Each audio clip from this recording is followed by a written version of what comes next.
might be an unpopular opinion, but I don't like Edgar. I never really bothered playing him all that much because he's not really my playstyle, but just seeing how many players still continue to use him to this day makes me want to use something even worse against him. Now, I could use someone like Shelly or Bull since they're basically the hard counter to him, but I want to make sure he never gets near me, and I figured why not use another toxic brawler. Gale is easily one of the best brawlers to counter Edgar, which is nothing new, but I was honestly shocked when I first started using him. So with that said, in this video we'll go over why Gale is almost undefeated against Edgar and to some extent other melee brawlers. Now I think it's important I mention this because Gale basically requires both a gadget and a star power in order to work, and if you're gonna use Gale without any loadout, you're not going to survive long fighting Edgar. I'll first start off with his star power, which is none other than Freezing Snow, which allows his regular attack to slow down enemies for half a second, which easily makes it the most popular star power to use.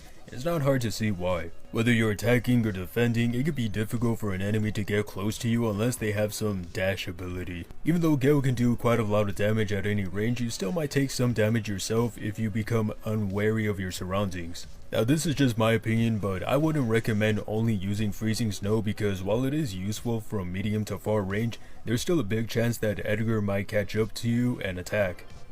With that said, since the majority of players unlock gadgets before star powers, the secret weapon that makes Gale annoying for Edgar to deal with is his Twister gadget, which simply enough creates a small tornado that lasts for 5 seconds and pushes back any brawler that tries to pass through it. Even if you never played Gale in your life, you've probably seen him using this gadget a lot more than his other one, which is Spring Ejector, and for good reason. While I'm sure Spring Ejector can have good uses such as in Brawl Ball, I hardly see anyone use it outside of that, and I'm sure it has something to do with its practicality. Anyways, if you plan on upgrading Gale in any way, definitely get his Twister gadget because it has far more uses than you may think. Now do keep in mind, this does not make you as sometimes you might get hit if you don't deploy it fast enough, and it becomes almost useless against long-range brawlers.